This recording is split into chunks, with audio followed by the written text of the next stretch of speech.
El nuevo Congreso Constituyente se reúne el 5 de noviembre de 1823 y el 7 de noviembre celebró su instalación formal. Para sus trabajos sirvió de recinto parlamentario el templo de San Pedro y San Pablo. Después de su instalación formal, el Congreso se abocó de inmediato a elaborar y aprobar el Acta Constitutiva de la Federación, que lleva la fecha de 31 de enero de 1824, así como el texto constitucional, la Constitución Federal de los Estados Unidos Mexicanos, que es del día 4 de octubre de ese mismo año de 1824. Los miembros del Congreso Constituyente de 1823-1824, más destacados por su contribución para la forja intelectual del Acta Constitutiva de la Federación y de la Constitución de 1824, fueron Miguel Ramos Arizpe, Manuel Crescencio Rejón, Valentín Gómez Farías y Lorenzo de Zavala, partidarios todos ellos del federalismo.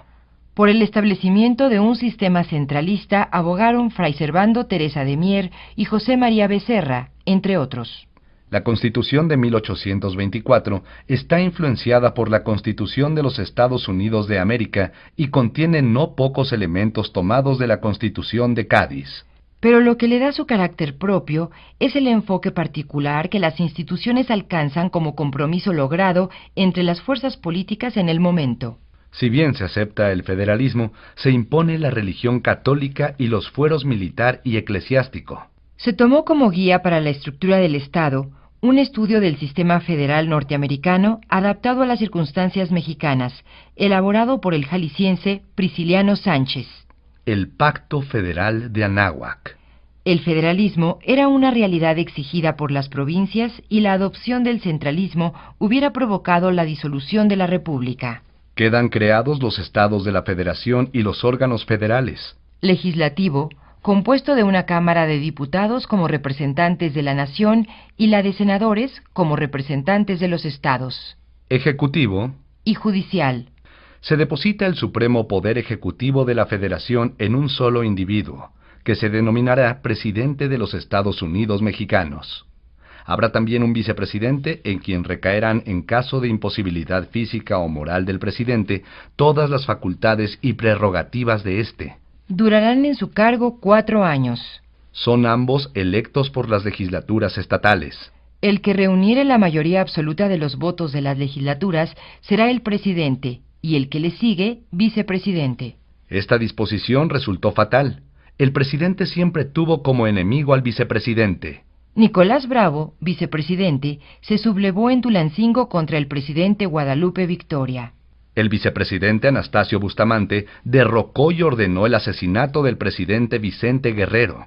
El presidente Santana provocó la caída del vicepresidente reformador Gómez Farías. Y con ello el fin de la vigencia de la Constitución de 1824. El balance político Federación-Estados se inclinó hacia estos. Tanto los senadores, el presidente y el vicepresidente, y los magistrados de la Corte Suprema deben su elección a las legislaturas estatales y la zona de autonomía legislativa de estas es muy amplia. Dentro de los órganos federales, la balanza se inclina al Congreso, al que se otorgan amplísimas facultades.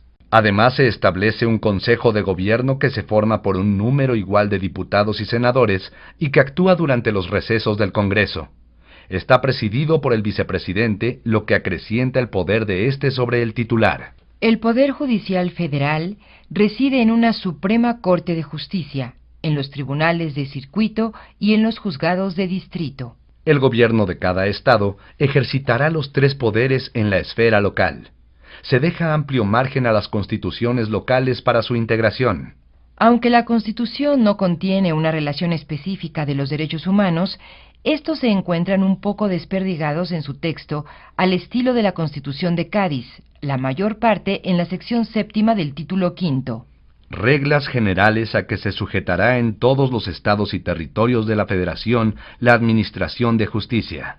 En que se establece el derecho a la justicia del Estado y la protección del individuo frente a las autoridades, los derechos de seguridad jurídica, se ordena la protección de la propiedad como obligación del Ejecutivo y la libertad de imprenta como obligación de los estados, a quienes queda la determinación de los demás derechos. La función protectora de la Constitución se reconoce al Congreso. Solo el Congreso podrá interpretar la Constitución.